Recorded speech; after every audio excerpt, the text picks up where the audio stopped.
Hi everyone, welcome back to the weekly politics show with myself, host Councillor Puru, with co-host Councillor Andrew Wood. So in this section we're going to discuss air pollution. So air pollution is a topic that is kind of dominating a lot of the discussion in Tower Hamlets and London wide as well. It's a driver behind a lot of the policies, some of them are controversial, like the low traffic neighborhoods or livable streets in Tower Hamlets, and also other transport issues as well, like the 24-hour bus routes, which has caused issues in certain parts of our borough and in other parts of London. So, Andrew, what's the situation with air pollution? Is it do you want to just give us your take on your analysis of just looking at this issue?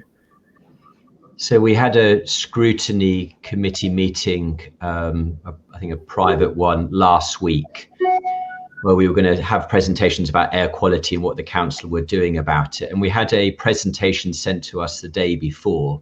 And I kind of looked at it and thought, this doesn't look right, because they're using these, and some people may have seen these maps. There was these maps that the GLA did back in 2016. And the data came largely from 2013, and it's a map of Tower Hamlets with how bad air quality is across, in each individual area. And I had some issues with how they produced the maps, because I know the methodology behind it, and I kind of thought that doesn't look right. And also, this is really old data; it's 8 years ago. So I actually started looking at the air data quality that the council themselves produce. And it was really interesting because I'd never really had the time to kind of sit down and sort of do it properly before.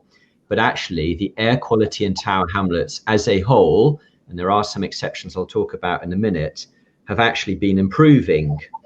And one way of kind of proving it to you just kind of on screen is if you've got the Love Your Neighborhood app on your smartphone. So I'm just going to sort of, well, you probably can't see it very well, but It has a breathe clean sort of thing there.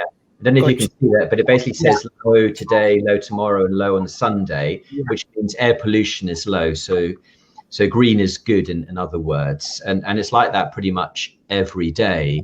So when I looked at the data, we actually have 4 permanent air quality monitoring stations around the borough, 2 in Parks, Victoria and Millwall, and then 2 by the roadside. So one by the sort of close to the sort of on the A12. And we've also got 90 NOx glass tubes around the area. The 4 monitoring stations are really good because they're live, they're online. You can get really good detailed data from a range of different pollutants, and you can graph it, and you can do that either online or as I've done on Excel.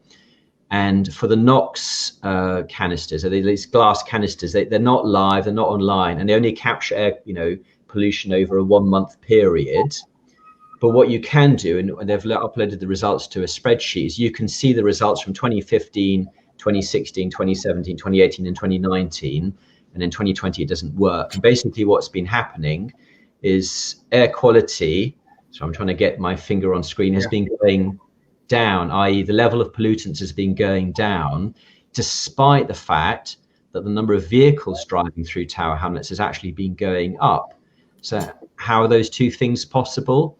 It's because of the Euro emission standards. So if you've bought a car or got a car, you may be aware that the car engine technology, that the standards have been changing over the years. So for example, ULEZ, you can only drive a diesel vehicle if the engine is a Euro emission standard 6.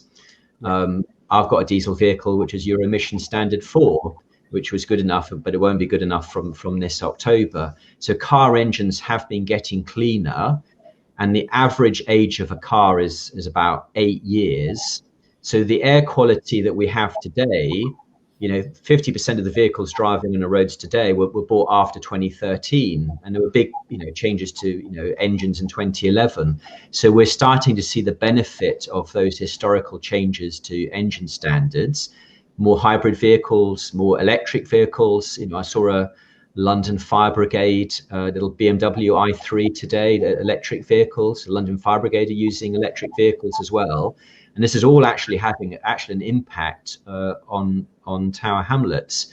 But it's not universal. It's not like equally good air pollution across the whole area. It's very clear that the two worst areas for air pollution are near the tunnels. So Blackwall Tunnel is where we have the worst air quality, and also by the Rotherhithe and also the Limehouse link, because again that's another tunnel, is where we have the worst air quality. But with those two exceptions, where they are bad, is actually the rest of the area is either below WHO standards. So in terms of NOx, nitrogen dioxide, in 2019 is actually on average across the whole of Tower Hamlets. We were below World Health Organization targets. There are some areas which are exceptions, but the last thing I'll sort of say on this bit is that the GLA think that when the ULEZ is introduced to Tower Hamlets in October of this year, it will reduce air pollution by 30%.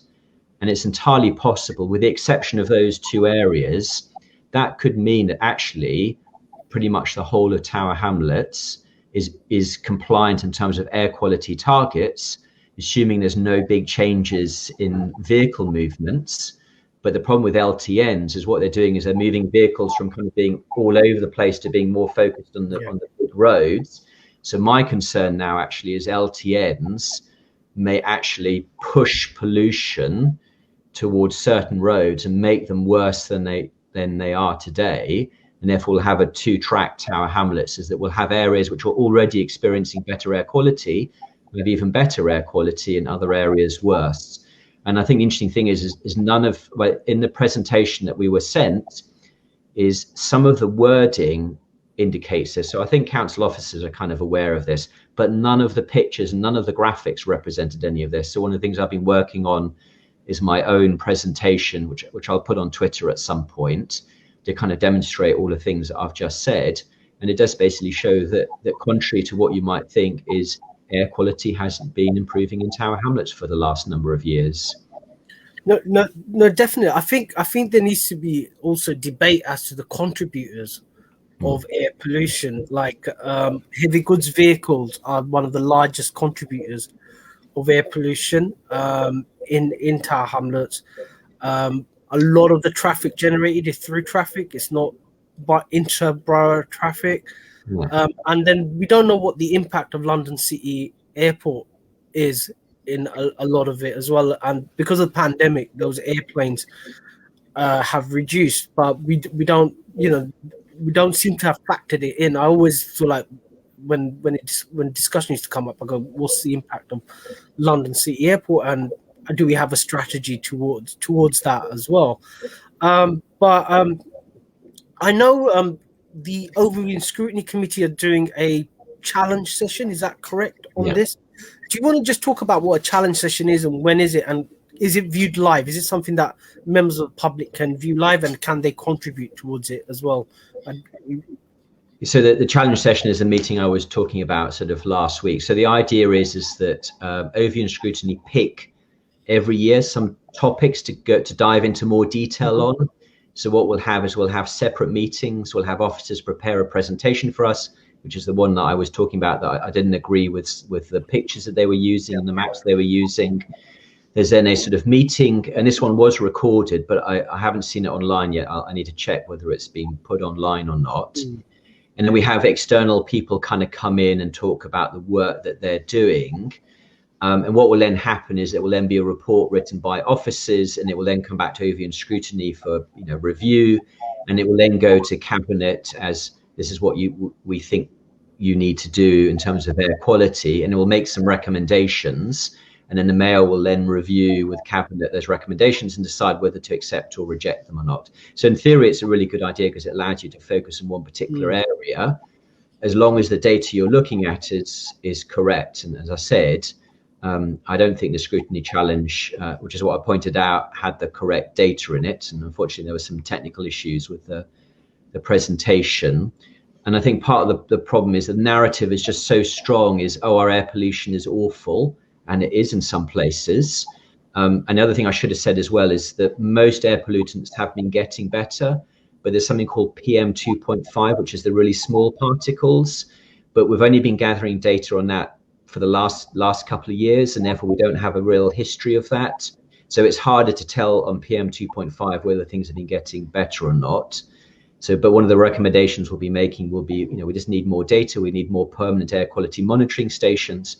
And one of the really interesting things about when I was looking at it, so back in 2019, out of the 4 places where we have put permanent monitoring stations, so Millwall Park, Victoria Park, on the A12 by Blackwall, or by the roadside, and by the roadside it's by in Stepney Green, so near Stepney Green underground station.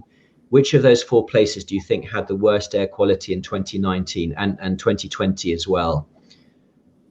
To have a think, it was actually Millwall Park. Millwall Park had the worst air quality of those 4 locations. And if you know Millwall Park, it's on the southern part of the Isle of Dogs. It's not near any major roads. So this is what I was saying, there's some real mysteries about air quality. And I would suggest that background pollution is as much of an issue as actually some of the roads are. But again, this all needs more work. I'm a bit shocked by Millwall Park because I used to live on the island for a period, and the impression I got, we've got a crosswind kind of ish that's blowing across the island, and so we're beneficial of that. So I'm a bit surprised by Millwall Park. It just seems obviously those assumptions are not there. But in terms of monitoring, I agree with you. There was this article, I think, the New York Times, where they did some monitoring of the New York subway system, where they found that it was really, really polluting people. That they were actually like they'd taken in more pollutants using the underground system than actually walking the streets, and it forced the New York Underground subway system to actually look at the air filtration systems and put in the investment. But it seems like it seems like a lot of it is based on conjecture rather than facts, and we need to have a fact-based approach. Is there a second bite at the cherry? Because my understanding is there's going to be a challenge session on low traffic neighborhoods, which a lot of the issues that you've picked up is going to be discussed on that. Is that correct, or in May or something like that? So I know there's been talk about it. When it will happen, I'm not entirely sure. But I found on the council website a couple of days ago something called the air quality monitoring map, which shows the results from these NOx canisters, and it's really powerful. And I said I'll put this all on Twitter so you can see what I'm looking at as well. And it does raise some quite fundamental questions about what we're doing. So Bow already, according to this in 2019, actually had pretty good air quality, or certainly below WHO target. So the target is 40 UGM a year, and Bow had like 34 in 2019 on average. So well below the target. I mean, the other thing I'd say about is construction. So on the Isle of Dogs, we have a lot of construction, and we think that's a major cause of pollution and pollutants. Maybe that's why Millwall Park is particularly bad, because it is closer than the others to a lot of construction. But again, we don't have any air quality monitoring stations near construction sites. I mean, the developers collect this data, and in theory, we could ask for it, but I've never seen any data from the construction sites. So that's another area where we need to do more work. And yes, London City Airport is another good example. Noise, I've also said noise is also a pollutant as well. And we don't really currently collect any noise. I've been told that we will start doing that. But when I look at the map, basically the worst places are, as I said, near the 2 tunnels and Aldgate, and also some of the main roads leading in and out of Tower Hamlets. So the highway is particularly bad. So I think also anywhere where there's a lot of stop and start traffic jams, that does seem to be the areas where we've got higher than targets. But even then, even the highway it's not good, but it's not terrible either. It's only really bad by the 2 tunnels, according to the council's own analysis. Yeah. Well, looks like watch this space. It's going to be discussion. I know the livable streets. We're going to do another tribunal. We're just going to publicize that. But it is part of that bigger mix of discussion, and we need to base it on facts, not conjecture or ideology. So we're going to go into a break. After the break, Andrew and I are going to discuss the London elections and what are the big issues. So hopefully after next week's program, hopefully Murad's going to be there. We're going to have another candidate there from another, hopefully from the Conservative Party, and then we could pose some questions. But before that, Andrew and I are just going to go through the main issues. So join us after the break for a breakdown of the London Assembly elections issues. So we're going to go to a break.